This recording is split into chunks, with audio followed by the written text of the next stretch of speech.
This is the second podcast on skulls, and we're going to go over the anterior view, everything on the anterior view, and then of course the back side, the posterior view.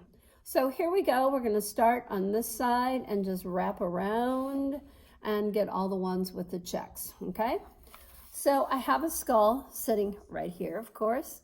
And first of all, I want to name the bones. So, of course, this right in the front is the frontal. And so if you're looking back here, the two sides, right here and here, have to be the parietals, okay? So that's the first check mark, parietal. Then we go down to the nasal bone, and it's the blue one.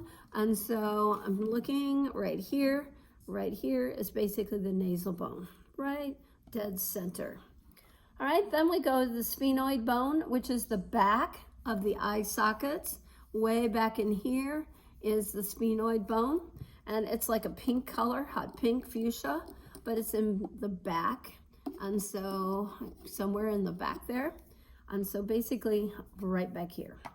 That's sphenoid bone. Then we do the temporal bone. So the temporal bone, looking at it this way, here's the temporal bone back here, and so what the trick to identifying this from the front is you want to find the zygomatic process, this little extension, because that's part of the temporal bone, that specific bone marking.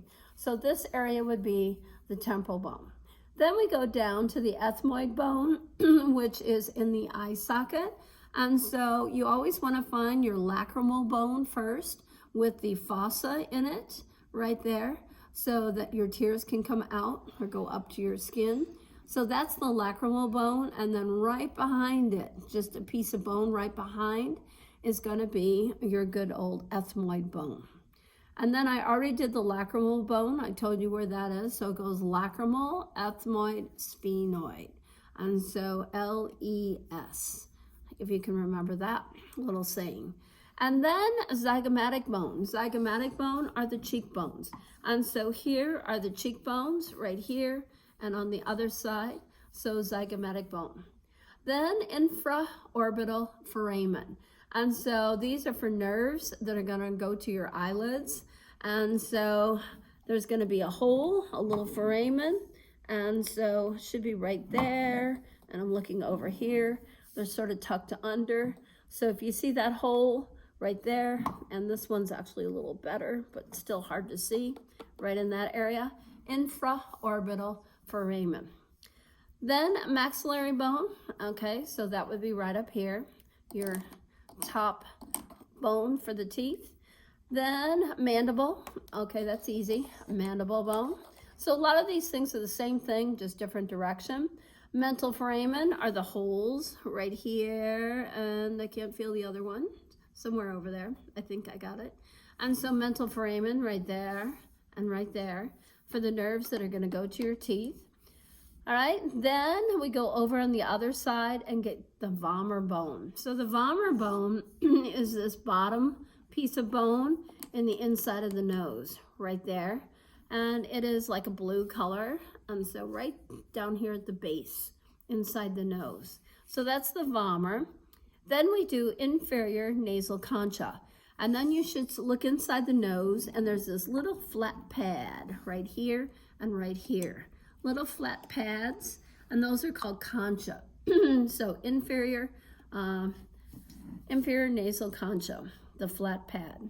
Then we go up to the ethmoid bone, and the ethmoid bone actually makes the top half right here of the perpendicular plate right there.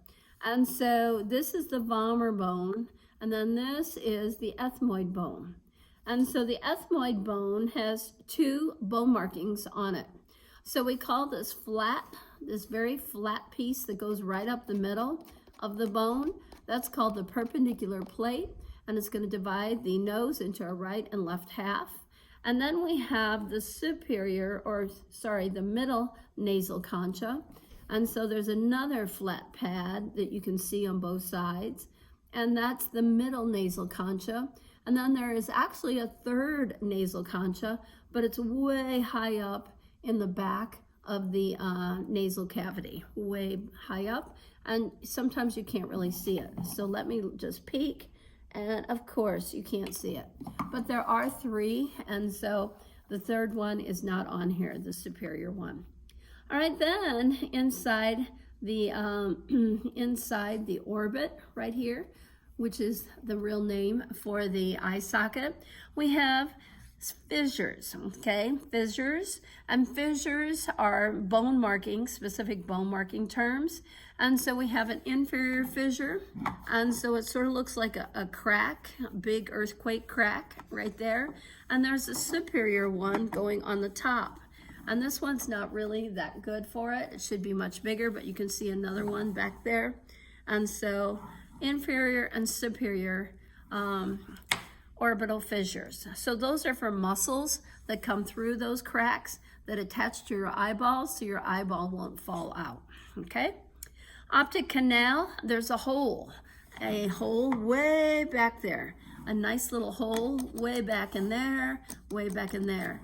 And that's called the optic canal, and that's for your optic nerve, okay? Then we go up and we get the frontonasal suture.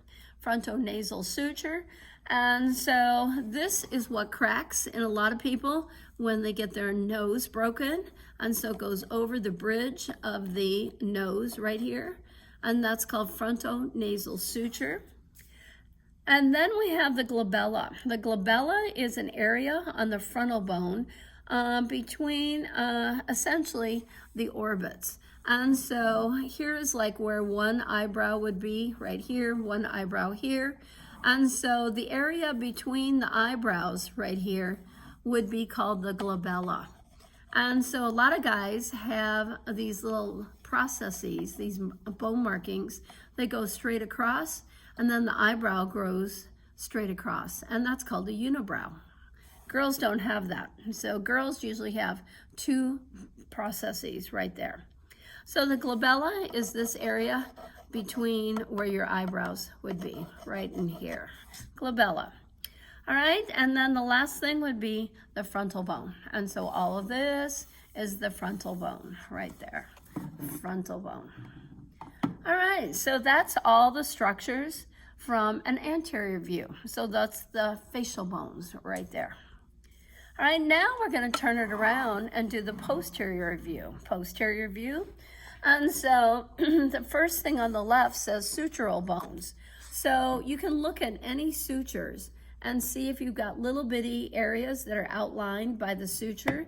And so right here, I can sort of see orange going around right here, and that would be called a sutural bone. Those are essentially one of four that can be your extra bones counted in your total skeleton. So I definitely see a little one here.